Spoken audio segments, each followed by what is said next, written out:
Hey there, future home buyers and sellers. I'm going to get some serious backlash on this video. But truth be told, before you sign that dotted line and hire a real estate agent, stop, because you could be making one of the biggest financial decisions of your life. So you better make sure you're doing it right. So in today's video, I'm going to show you exactly what you need to know before hiring a real estate agent and insider secrets that no one wants you to know. So whether you're buying, you're selling, or you're doing both, stick around, because this could save you thousands of dollars and a whole lot of headaches. Now, if you want to leave questions and great comments, my name is Mark Verzile, and for those who want to complain, my name is spelled Smith. Okay, let's dive in. So first things first, not all real estate agents are created equal.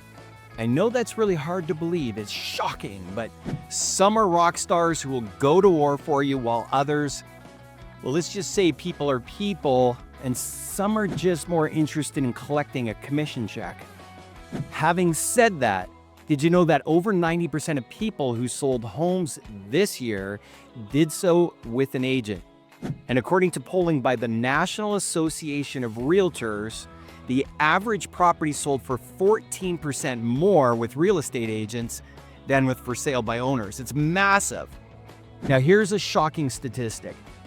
Again, according to the National Association of Realtors, up to 87% of agents leave the industry within 5 years of getting licensed, and that means almost 9 out of 10 agents you meet today might not even be around in a few years from now.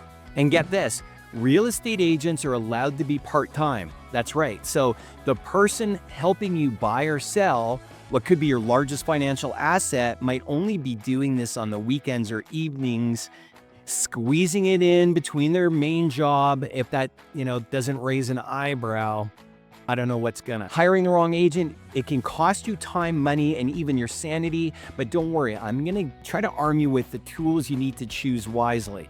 Whether you wanna use those or not, that's up to you. Now, being in the industry as a licensed agent for a short time doesn't automatically mean that they're terrible. It just means that they're less experienced. Everybody's gotta start from somewhere, right? So here's the key. Make sure to ask if they have a mentor or a broker who's readily available to guide them through tricky situations. A newer agent working closely with a seasoned broker can still deliver excellent results if they have that expert support behind them. Okay, so here's step one. Do your homework. You wouldn't buy a car without researching it first, right? So why would you hire a real estate agent without checking their track record, checking their credentials? Here's what you need to look for. So number one, experience. How long have they been in the business? Now again, experience isn't everything, but actually it is everything.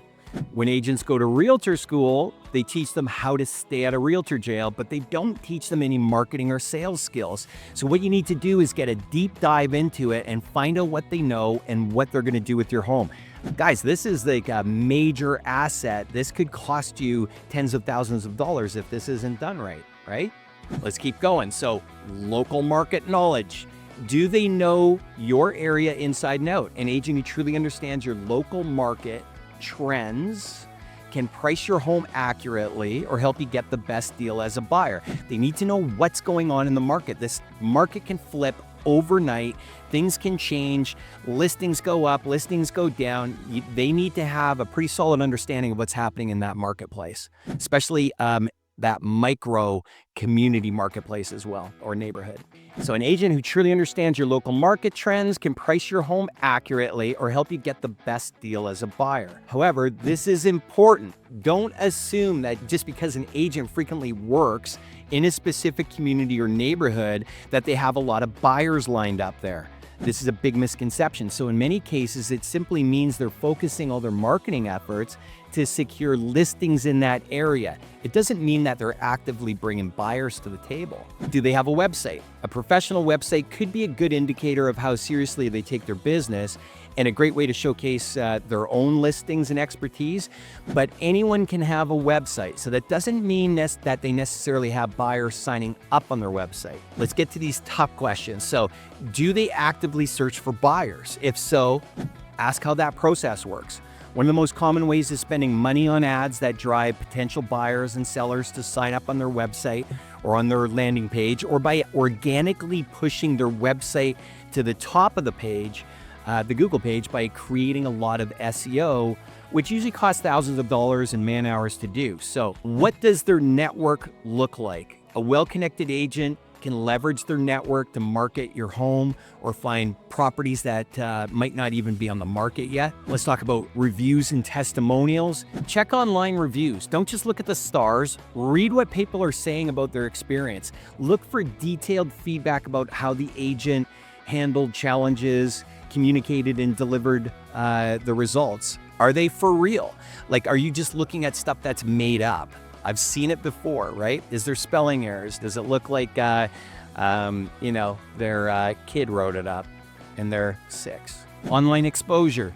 Just because their website or social media says they're number one, what are they number one at? A lot of realtors exaggerate their status because no one calls them out about it. So there are rules about this, but it's tough to govern. In Alberta, there's 12,000 agents the last time I checked. Second step, don't settle for the first agent you meet. This isn't speed dating, folks. You're hiring someone to guide you through a massive financial transaction. Take the time to interview at least 3 agents, and here's what you need to ask during those interviews. How long have you been licensed in real estate? How many transactions have you completed? How will you market my property? What is your negotiation strategy? How will you network my property? Could you provide a list of testimonials? Could I contact a couple of your past clients? Now, side note, you don't necessarily have to, but just asking will get you an answer or a deer in the headlights. If you're selling, let's go a step further. Grab a pen and write these down. Can you show me some of your past listings? So what you're looking for is, what do the listing remarks look like?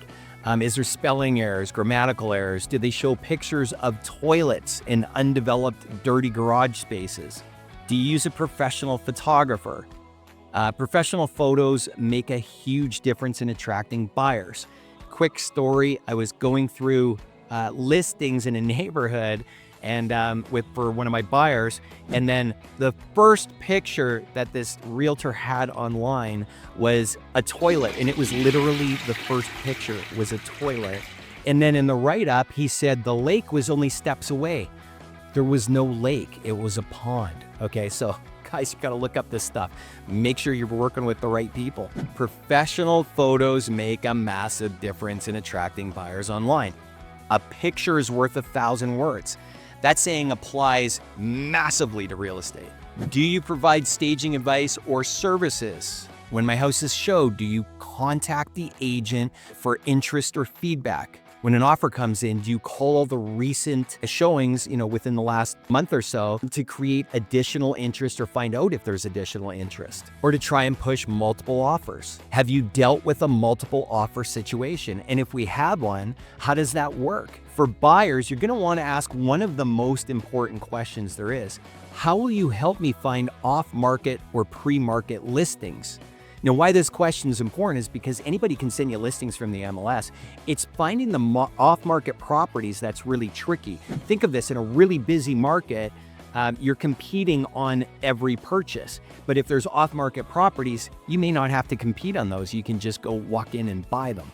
Okay, so this is a really important question, stuff that maybe nobody else has access to. So next is what's your strategy for competitive bidding situations? And here's a pro tip, trust your gut. If something feels off, it probably is. Third step, let's talk about money, specifically commissions. So when polled, the most important aspect of selling a home with an agent was not commissions, it was trust. But this is how it works. So most agents charge a percentage of the sale price or sometimes a flat fee. Now in Canada, that fee usually goes to the seller, which is split between the buyer and the seller's agents. In the USA, there's been some changes. That's how it used to work, but now it's going to change a little bit. That is for another video. But here's the catch. A lower commission might sound great, but if they don't have the skills or resources to get you the best price, you'll end up losing money in the long run. Now remember, you get what you pay for. Can you make a Nissan Versa into a Ferrari? Step 4, be on the lookout for red flags. So here's a few common ones you should look for. Lack of communication. If they're slow to respond during the interview process, imagine how bad they're going to be when you're in the middle of a deal, or even responding to how's the market and what's happening with my home, and communicating every week on action and how many inquirers there are. Overpromising. I can sell your home for way more money than it's worth, or you'll have an offer in 24 hours. Giving a price that is much higher than other agents, giving timelines that don't make sense. Nothing's guaranteed in life but death and taxes. So if it sounds too good to be true, it's probably too good to be true. Also look for pressure tactics. So if an agent tries to rush you into signing a contract when you haven't finished all your questions, you're just uncomfortable with the situation, just walk away. You don't need to sign it right at that moment. You want someone who's confident. You don't need somebody who's desperate. So this checklist, it's not the end all for hiring the right real estate agent. Every situation is going to be different and should be treated as so. So remember, this isn't just about finding someone with a license. It's about finding someone who will be your advocate, who's going to be your strategist and your guide throughout the entire process. Work with someone who treats you like it's a home that they're buying or selling for themselves. If you found this video helpful, give it a thumbs up and hit that subscribe button. I really appreciate it. And I will send out more tips on navigating the real estate world. And if you have any questions, drop them in the comments below. Again, if you have negative ones, my last name spelled S-M-I-T-H. I'll be sure to get back to you on the positive comments. Until next time, happy house hunting or selling, and we'll see you in the next one.